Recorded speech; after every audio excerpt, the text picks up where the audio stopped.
Ladies and gentlemen, the 45th and 47th President of the United States, Donald J. Trump.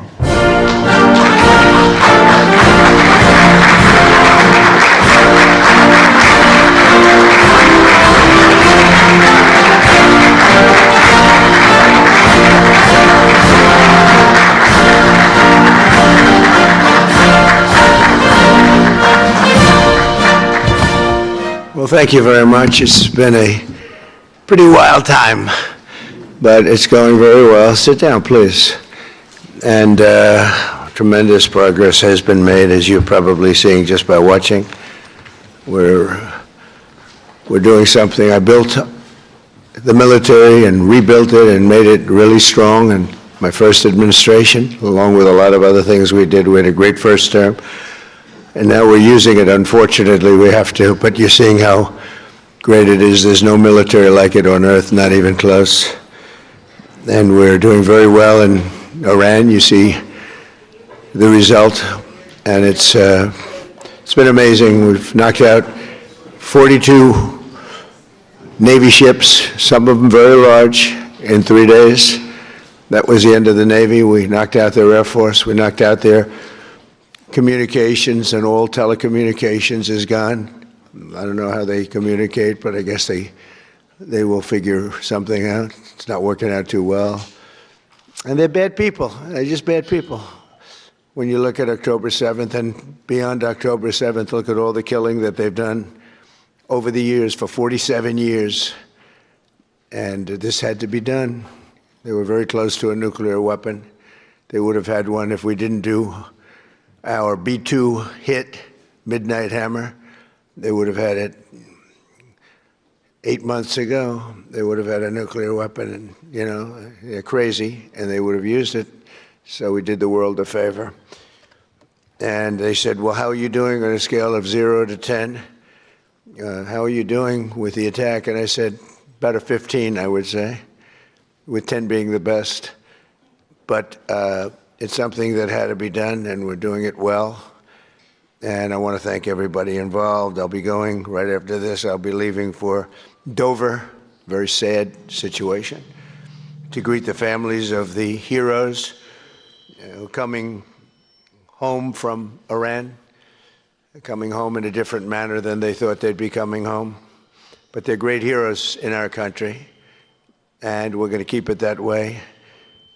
There's always, when it comes to war, there's always that. But we're going to keep it to a minimum, I think, Pete, and going to be a service that we're really providing, not for the Middle East, but for the world. These were sick people, very sick people. This morning, I'm honored to welcome distinguished heads of state from across the Western Hemisphere for the first Shield of the Americas Summit. And it's something very, very special. Marco's been working on it very hard, so have a lot of other people, because it's a very important place for us. It's nice to be home. It's very, very important. You know, we go all over the world, 9,000 miles away, 12,000 miles away. I said, how long is this flight? Sir, this flight is 19 hours. I said, oh, that's great. I said, now I have flights that last for 2 hours. I like that better. Much better. But on this historic day, we come together to announce a brand new military coalition to eradicate the criminal cartels plaguing our region. And you have a lot of it. One of the things when we were talking backstage, you were telling me the crime, the cartels, and we're knocking the hell out of them where we can. We're going to go heavier. You saw what we were doing with the boats coming in. The boats, there's not a lot of people coming in by boats anymore. We knocked down drugs coming in by sea. Drugs coming in through water is down 96%. We're trying to find out who the other 4% are, because I think they're the bravest people in the world. Either that or they don't watch television, right? They're either very brave or they're not watching. But we're calling this military partnership the America's Counter Cartel Coalition. And that's what you need. You have cartels. They seem to grow in this region unbelievably rapidly. It has to do with drugs, largely. Earlier this week here in Miami, Secretary of War Pete Hegseth, who's right here. Pete, you are fantastic, doing a great job. We're proud of you. And representatives of 17 different nations formally entered this new alliance. The heart of our agreement is a commitment to using lethal military force to destroy the sinister cartels and terrorist networks once and for all. We'll get rid of them. We need your help. You have to just tell us where they are. We have amazing weaponry, as you probably noticed over the last short period of time. But I want to thank members of the coalition, most of whom are friends of mine. Few of them I just met, but most of whom are friends, many of whom I endorsed. And they took that endorsement and they went on to win big. I haven't had a bad endorsement yet, right? Yeah. He says, yes. He was happy. He was a couple of points down and went up like a rocket ship, right, in Argentina. But the president of Argentina is here, Javier Milei. Thank you very much. Thank you very much for being here. President of El Salvador, another friend, Nayib Bukele. You know, he is a man who we've gotten very close to. I saw him as a young man my first time. You were young and handsome. Now you're older and handsome. You're older and handsome. But he runs a good operation. That's all I care about, right? When I first saw him, I said, he's too young. And then I saw the job he did. I said, well, I guess he's not too young, because I was young and did well. But you've been a great president, and we appreciate the relationship very much. President of Paraguay, Santiago Peña, thank you very much. Thank you very much. President of Ecuador, Danielle Noboa. Danielle, thank you. Thank you, Danielle. President of Panama, I love that canal. Jose, I think he made the greatest deal in history. He bought it for $1. One of our brilliant presidents. I can't sleep over that deal. They gave it to him for $1. Jose Raul Molino, whereas, you know, you made one of the greatest real estate deals in history. Jimmy Carter, one of our great presidents, President of Honduras, Tito Asfora. Thank you, Tito. Thank you very much. Great to see you the other day. President of Guyana, Irfan Ali. Thank you. President of Bolivia, Rodrigo Paz. Thank you very much. Great people. Prime Minister of Trinidad and Tobago. And I have to be very careful with this because, you know, your first name is very similar to a first name that we have, but fortunately it's pronounced different. It's Kamala, as opposed to Kamala. I like Kamala better in many ways. And I just want to say thank you very much, but I had to be careful with that first name. I didn't want to get it mixed up because it would ruin your reputation completely. Right?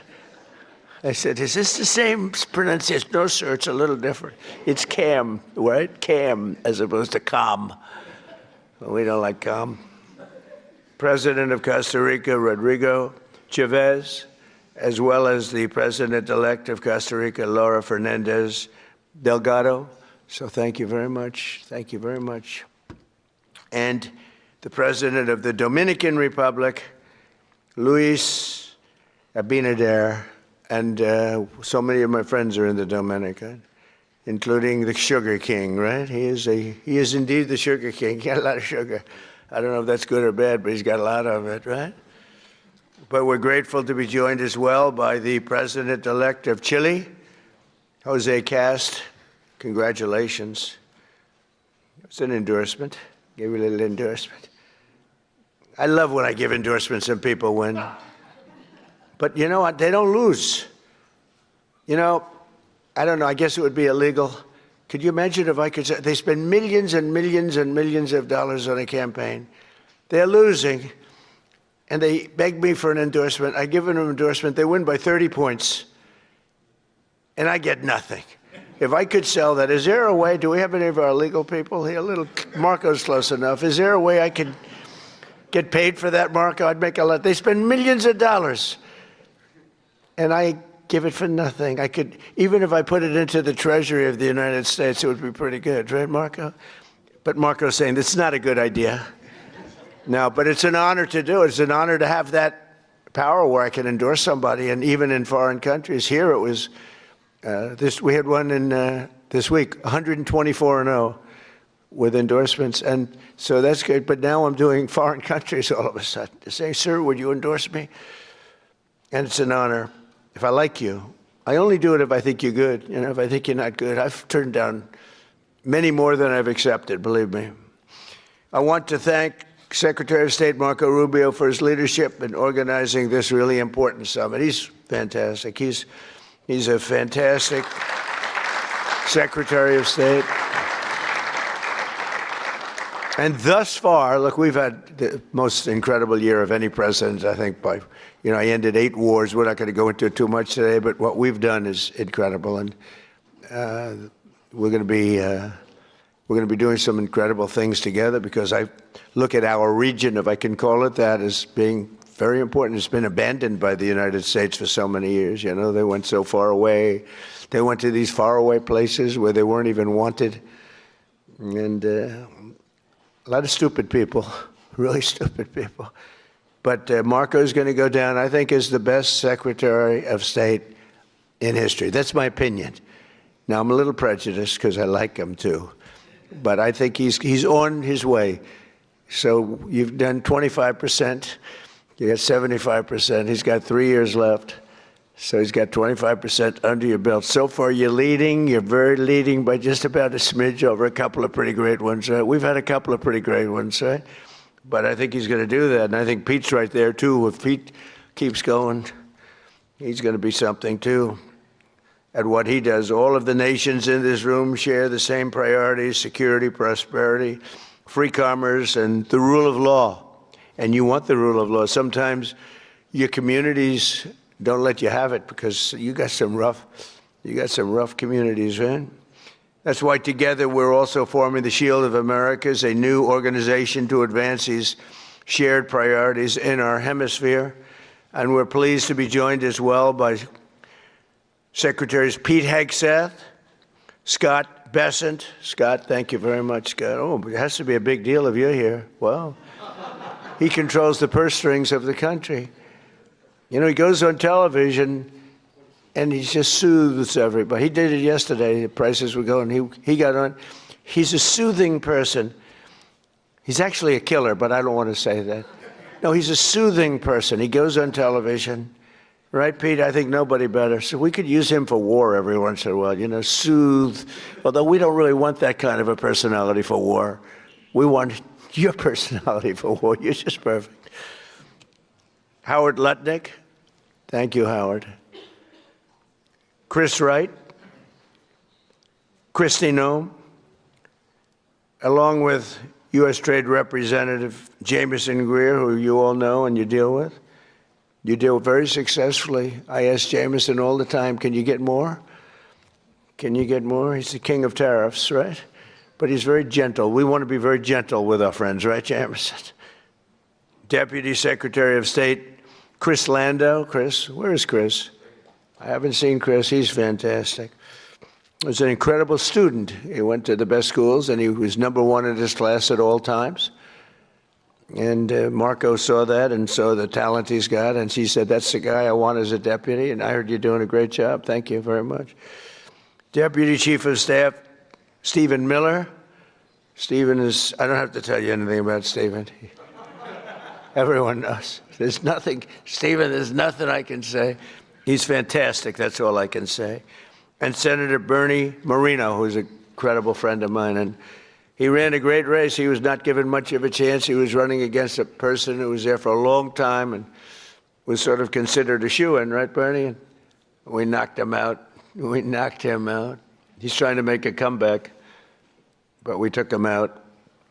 And Bernie's done a great job. For decades, leaders in this region have allowed large swaths of territory, the Western Hemisphere, to come under the direct control, and transnational gangs have taken over and they've run areas of your country. We're not going to let that happen. We'll help you. And bloodthirsty cartels that impose their will through murder, torture, extortion, drug trafficking, bribery, and terror. And some of you are in danger. I mean, you're actually in danger. It's hard to believe. But we're working with you to do whatever we have to do. We'll use missiles. If you want us to use a missile, they're extremely accurate. Boom, right into the living room. That's the end of that cartel person. But we'll do whatever you need if you want. A lot of countries don't want to do that. They say, oh, sure, I'd rather not have that. I'd rather not have that. I believe they could be spoken to. I don't think so. Many of them don't want, and that's okay, too. You're going to do you. But if you need help, you're going to let us know, okay? Many of the cartels have developed sophisticated military operations, highly sophisticated. In some cases, they say they're more powerful than the military in the country. We can't have that. These brutal criminal organizations pose an unacceptable threat to national security, and they provide a dangerous gateway for foreign adversaries in our region. And we don't want them near our country either. We don't want them to come in. They're cancer, you know. They're cancer, and we don't want it spreading. We have a very strong border. You know, we have a border now where for 9 months, 0 people have been able to come through. It's hard to believe, actually, because we went from 25 million people coming in over the Sleepy Joe Biden, one of the worst presidents in history of the world. He was the worst president in the history of our country. We've had some pretty bad ones. Recently, we've had some pretty bad ones, but he's the worst. But he would go down as one of the worst in the world. I'm going to up his category now. It's horrible what he did. And what he didn't do was probably worse than what he did. Every leader here today is united in the conviction that we cannot and will not tolerate the lawlessness in our hemisphere any longer. The only way to defeat these enemies is by unleashing the power of our militaries. You have to use your military. You can't fight these people with. And you have great police. You have some great police, but They threaten your police. They scare your police. You're going to use your military. In many cases, our forces have already been working closely with yours, and the United States looks forward to deepening and expanding that cooperation in the months ahead. And it's so good that we got to know so many of you. I mean, we're so many. And I'd love to get to your countries at some point. Marco loves going to your countries. He's always at one of these countries. He likes your countries the best, okay? You know, where are you? I'm in Chile. Oh, good. How's Chile doing? Good. He likes it. He feels very calm. We all like him, right? It helps. He's got a language. He's got a language advantage over me, because I'm not learning your damn language. I don't have time. I was okay with languages, but I'm not going to spend time learning your language. That much I won't do. Just give me a good interpreter. Interpreter, very important. And I know if somebody's good. I may not speak the language, but I know I had an interpreter recently that wasn't good, talking to a very strong person from a different part of the world. And I could tell, even though I don't speak the language, I could tell the interpreter was not good. When you go,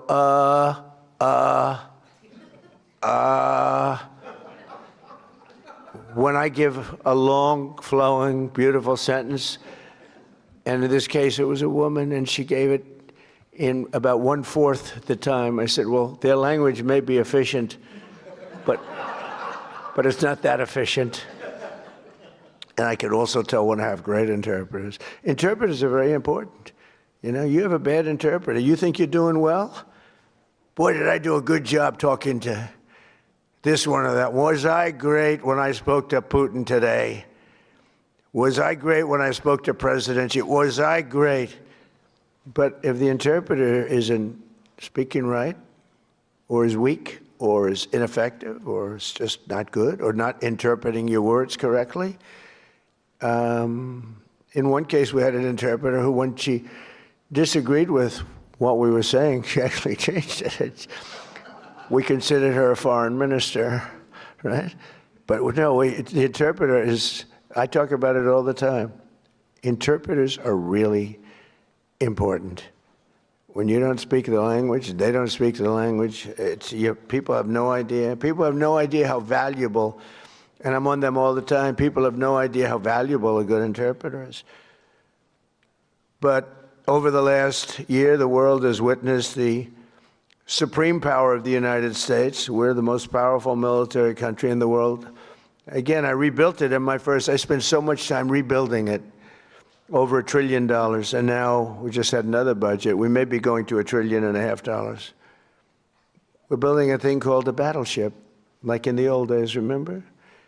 We have a Secretary of the Navy, and he suggested, I've always said, why don't we have battleships anymore, shooting big bullets instead of, $3 million rockets?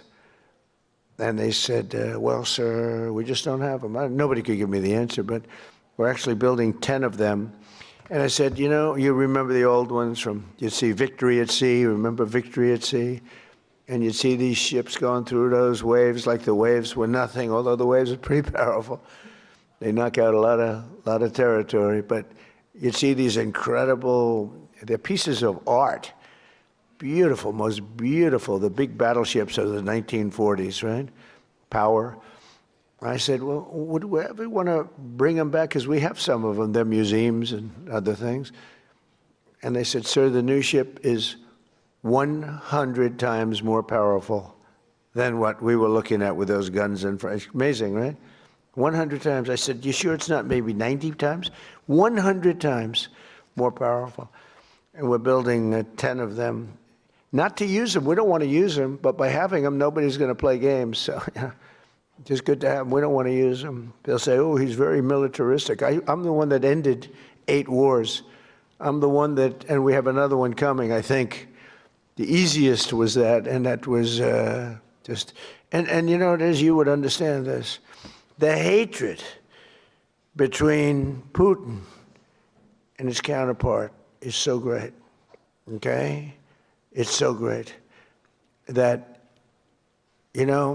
Ukraine, Russia, you'd think there'd be a little bit of camaraderie, there's not. And the hatred is so great, It's very hard for them to get there. It's very, very hard to get there. So we'll see what happens, but we've been close a lot of times, and one or the other would back out. But we're losing, they're losing. It doesn't really affect us very much because we've got an ocean separating. I'm doing it as a favor to Europe, and I'm doing it as a favor to life, because they're losing 25,000 souls. Think of that every month. 25,000. Last month, 31,000, both sides, 31,000 people died, mostly soldiers. So I have an ability to get those things done, to bring people together, and I did great with so many. India, Pakistan, that was going to be a disaster. I was raging for a number of days. I did that through trade. I used tariffs and trade, and it was amazing. But we did amazing. One was 32 years, one was 34, and one was 37 years, and we got it done very quickly. And we'll get this one done too. But the hatred is hatred's an amazing thing. People do bad things, and people don't get things done when the hatred is too great. That's a lot of it. Just as we formed a coalition to eradicate ISIS in the Middle East, we must now do the same thing to eradicate the cartels at home. So we did eradicate ISIS. Now, during the 4 years, we had a rigged election. You probably read about it, probably heard something. So it gave me 4 years to contemplate and to stage my comeback. I staged big comeback. They say it was a comeback. I didn't think it was a comeback because I had the people on my side. So I didn't view it as a comeback. But they did everything possible during that 4 years. They're crooked politicians, dirty cops. They're dirty cops. They did everything possible to make it impossible for me to win. And I won in a landslide. But during that period of time, I learned a lot. And I learned how you people, and I saw it so badly, how you're suffering with what's happening with the crime in the region. And I said, if we ever come back, we're going to eradicate that crime. And I'm going to work with you. And if you want, we're going to do it. We can do it pretty easily. As part of our commitment to countering the cartel presence in our region, we must recognize the epicenter of cartel violence is Mexico. The Mexican cartels are fueling and orchestrating much of the bloodshed and chaos in this hemisphere, and the United States government will do whatever is necessary to defend our national security and to protect the safety of the American people. No, look, it's coming through Mexico. And I like the president very much. She's a very good person. She's got a beautiful voice, a beautiful woman, but a beautiful voice. President. I said, let me eradicate the cartels. No, please, President. We have to eradicate them. We have to knock the hell out of them because they're getting worse. They're taking over that country. The cartels are running Mexico. We can't have that. Too close to us. Too close to you. But everything comes in through Mexico, mostly. At the same time, all of us must recommit to ensuring that law and order within our own nations, and that includes showing zero tolerance for the gang activity, tremendous gang activity in Venezuela. That's in much better shape than it ever has been. We've developed a great relationship in Venezuela. The savages who murder and rape with impunity must be permanently removed from society. We must not allow our criminal justice systems to be corrupted so that they protect these criminals and animals at the expense of your people. And for some reason, all over the world, this is a region that has problems that other regions don't have. They have different problems, but they don't have this problem. The United States last year, we achieved the largest drop in murder rate in recorded history. We have the lowest murder rate in 125 years. Hard to believe because, I don't know, it's, we've got a lot of them out, but we allowed through the Biden policies and Obama, who was another terrible president, by the way. It was Barack Hussein Obama, terrible president. He was a divider, great divider. I call him the great divider. But they allowed a lot of people into our country that shouldn't be here, but in particular Biden, because Biden had no idea what he was doing. He had no clue. It was being run by whoever got near the auto pen was running the country. He was the auto pen president. And frankly, they let at least 25 million people come in to our country, some from prisons, some from mental institutions, gang members, the heads of gangs, the mentally insane, I'll tell you. People came in from mental institutions and insane asylums. And we took them. We had an open border policy. It's a policy divided and devised by idiots, but they poured into our country. So we went from the worst border in history to by far the best border. We have the best, strongest border that we've ever had. We have great people that did that job. By securing our border and cracking down on traffickers and smugglers, we've reduced the fentanyl pouring across our border by 67%. This is in our first year, you know. Give me a little more time, we'll do better. 67%, which is a number that's unthinkable. You know, they say if you could do 2%, 1%, but we got it down 67%. And we got a lot of the murderers out. We had 11,888 murderers allowed in our country with this ridiculous open border policy that these eggheads put in. But we're also working closely with you on ending human smuggling and the implementing of the safe third country agreements, which are very important. In January, America's armed forces also ended the reign of one of the biggest cartel kingpins of all, with the Operation Absolute Resolve to bring outlaw dictator Nicolas Maduro to justice in a precision raid that nobody's ever seen anything like it. This was in a very powerful military base, fort, and they went in and they took him out and they got him out, and people couldn't believe it. They couldn't believe it. We were right into the heart and took him out, and it was nasty. It was about 18 minutes of pure violence, and we took him out. We lost nobody. Not one person was lost. Not one aircraft or no military equipment. Zero. People have never seen anything like it. And you're talking about into a military base with a lot of soldiers, good soldiers. Since that operation, we've been working closely with the new president of Venezuela, Delcy Rodriguez, who's doing a great job working with us. I mean, she's doing a great job because she's working with us. If she wasn't working with us, I would not say she's doing a great job. In fact, if she wasn't working with us, I'd say she's doing a very poor job. Unacceptable. No, but she's doing a great job, Marco, right? And she gets along great with Marco. And we're taking out tremendous amounts of oil. They're making more money now than they've ever made. Ever made. We have the big oil companies in. They are making more money. We're getting some. They're getting a lot.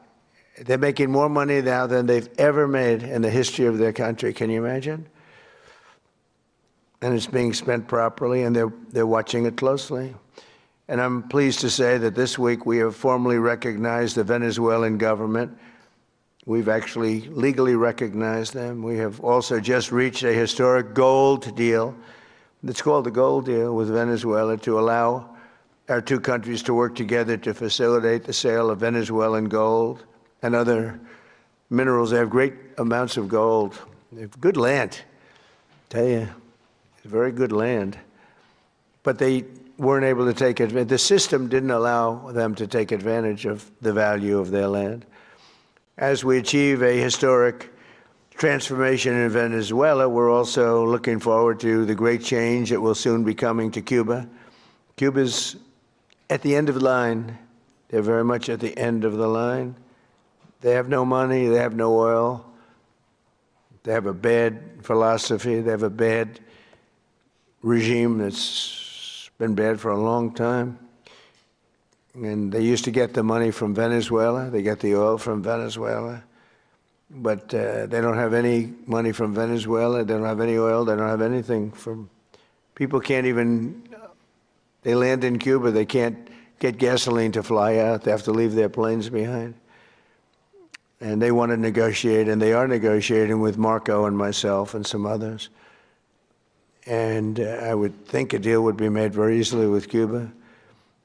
But for 50 years I've been hearing, as a little boy, I'd be hearing about Cuba. Cuba's a disaster. But I've been hearing so much about Cuba. But Cuba's in its last moments of life, as it was. It'll have a great new life, but it's in its last moments of life the way it is. And but our focus right now is on Iran, and we'll do that. I would say, what will you do? Take about 2 days off, Marco? No, he won't. Maybe an hour. He'll take 1 hour off, and then he'll finish up a deal on Cuba. That'll be an easy one. But it'll be the entire region that we're doing that. Many of you have come today, and they say, I hope you can take care of Cuba, because you've had problems with Cuba, right? You mentioned. I was surprised, but 4 of you said, actually, could you do us a favor? Take care of Cuba. I'll take care of it, okay?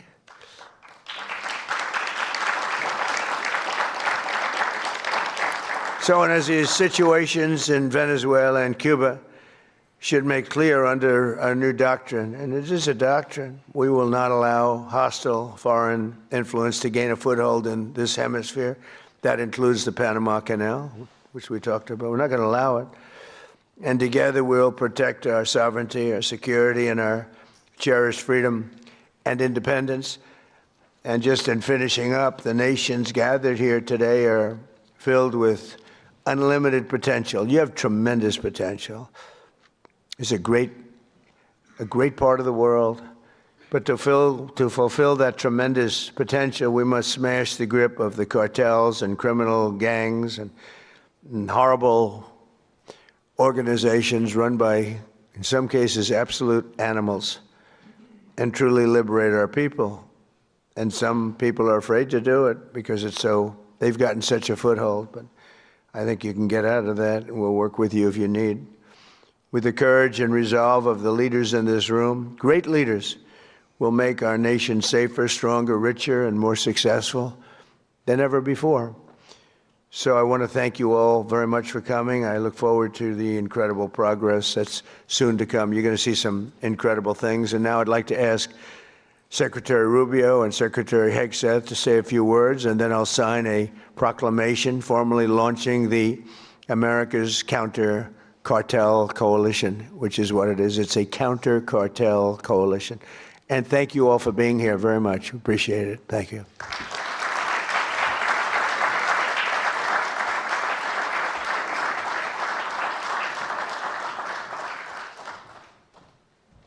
Thank you, Mr. President. I want to thank all the leaders that are here today. I'll be very brief.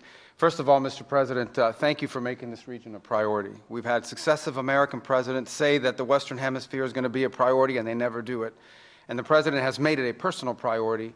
He's also a president of action. It's why I believe he will go down as the most historic figure, one of the most historic figures in American history, and certainly of the last 100 years, because of what he has been able to do and is doing right now with the Western Hemisphere. Thank you for your bold leadership. It's an honor to be able to serve in your administration.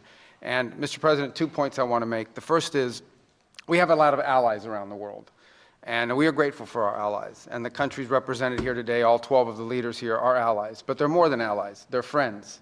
At a time when we have learned that oftentimes an ally, when you need them, maybe may not be there for you.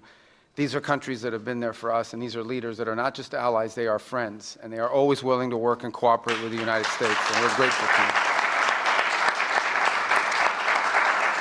And as you said, Mr. President, these are also countries with extraordinary potential. Some are fulfilling it, some are well on their way to fulfilling it. And this is important. We want to be a partner with you in that. We want the world to see that when you are a friend and an ally of the United States, it is a good thing. It's reciprocated. It comes back the other way as well. And so the fact the President is here today and making this a priority is so critical. If I may, because some of these cameras cover in Spanish. You all right about that? Oh, good. Please. We don't need an interpreter for this one. Quiero darle las gracias. I think I'm a good interpreter. You'll find out in a second. But las gracias a los países que están aquí hoy, estos países. Primero, el presidente ha hecho esta región una prioridad en su administración. Hay muchos presidentes que han dicho que lo van a hacer, pero él lo ha hecho. y se lo agradecemos. Y muy agradecido a los 12 países que están aquí hoy. Estos son países que no solamente son aliados, son amigos. Son países que siempre responden cuando hay una necesidad y trabajan en conjunto con nosotros y queda mucho por hacer. Estos son países que tienen una gran población, mucho potencial y queremos ser sus socios en desarrollar a sus países, sus economías y su seguridad. Y le doy las gracias de verdad por estar aquí en el día de hoy con nosotros. Que Dios bendiga a todos esos países, a los Estados Unidos y gracias como siempre por la cooperación. Seguiremos trabajando en conjunto y vamos a hacer cosas muy buenas, muy importantes para esta región que van a hacer que en las generaciones futuras nos van a agradecer el labor que estamos haciendo en el momento de hoy. Thank you very much. Thank you. Is he better in Spanish or in English? I think he's better in Spanish. I mean, it's great. Pete, please. Mr. President, I only speak American. I speak Cuban. Well, Mr. President, it's an honor to be here and to establish in this hemisphere peace through strength. For far too long, our country's gaze was only on borders in far-flung places. Not our own border, not our own hemisphere, not the Western Hemisphere. President Trump has established the Trump corollary of the Monroe Doctrine, the Monroe Doctrine. And the War Department is implementing it as fast as we can. In fact, 2 days ago, Mr. President, we launched 18 countries were signatories to the America's Counter Cartel Coalition, ACCC, which is not just an organization that's going to hold conferences and release white papers. That's not what we exist to do. It's an action coalition of like-minded countries who are going to bring their capabilities to bear with American leadership at the forefront to ensure we attack and get after this cartel challenge, which for far too long we have accepted as some new normal in our own countries. President Trump and the American people rejected that in our own. We don't have to live with communities flooded with drugs or violence or cartels and gangs. We can seal our border, and we have to for our citizens. We share a hemisphere and geography. We share cultures, Western Christian civilization. We share these things together. We have to have the courage to defend it. And we have a commander-in-chief in our country who's set that compass heading. And at the War Department, we look forward to working with all of your countries and more that are not here to say, with our shared assets and our intelligence and our capabilities, with American leadership, we will go on offense against the cartels. They will know that we're just around the corner. Whether it's drug boats or on land, the America's Counter Cartel Coalition, the ACCC, will be a force for good, for peace through strength in this hemisphere. We look forward to working with your great countries. Thank you very much. Thank you, Mr. President.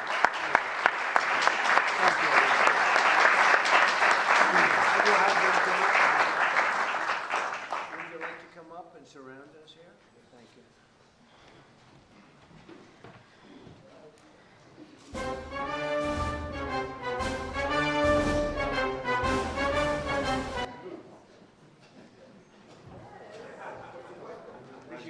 Keep that music going.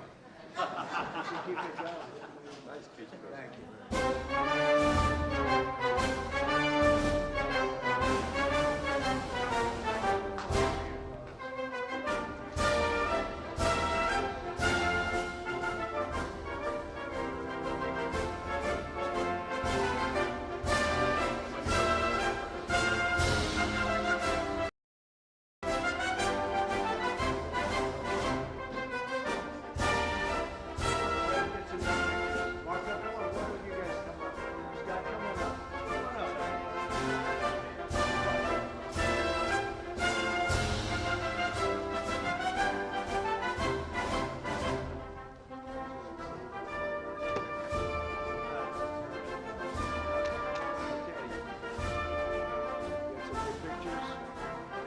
Deal, actually.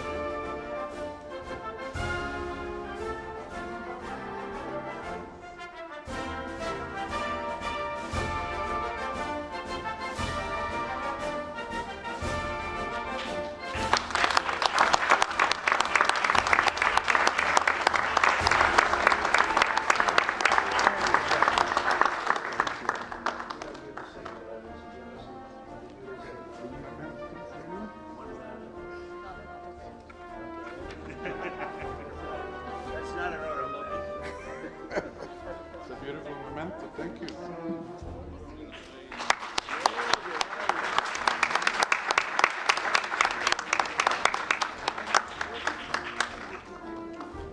you very much, everybody. Thank you.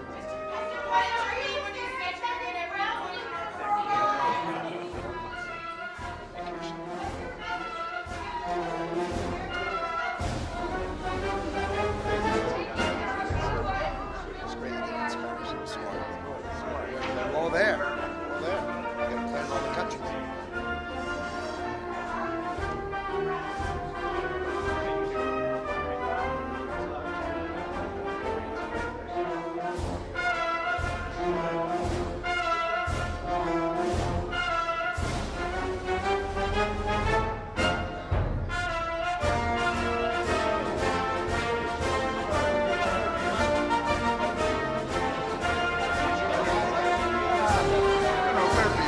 Their communications and all telecommunications is gone.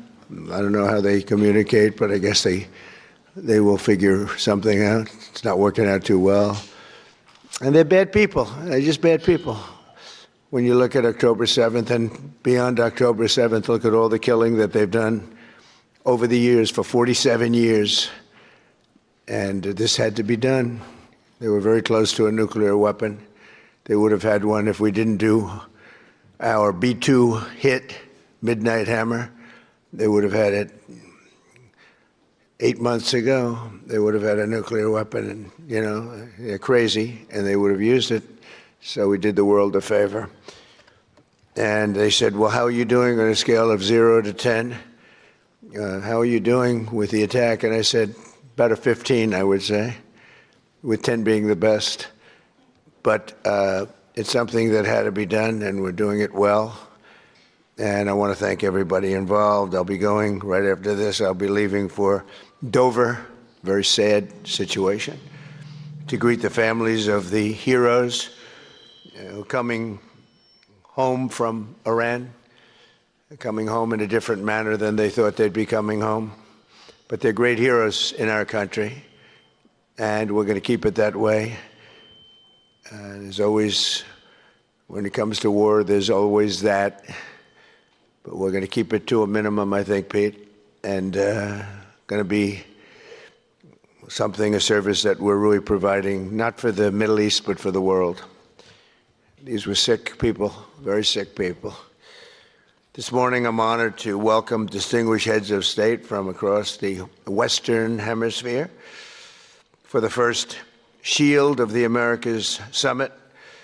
And it's something very, very special. Marco's been working on it very hard, so have a lot of other people, because it's a very important place for us. It's nice to be home. It's very, very important. You know, we go all over the world, 9,000 miles away, 12,000 miles away. I said, how long is this flight? Sir, this flight is 19 hours. I said, oh, that's great. I said, now I have flights that last for 2 hours. I like that better. Much better. But on this historic day, we come together to announce a brand new military coalition to eradicate the criminal cartels plaguing our region. And you have a lot of it. One of the things when we were talking backstage, you were telling me the crime, the cartels, and we're knocking the hell out of them where we can. We're going to go heavier. You saw what we were doing with the boats coming in. The boats, there's not a lot of people coming in by boats anymore. We knocked down drugs coming in by sea. Drugs coming in through water is down 96%.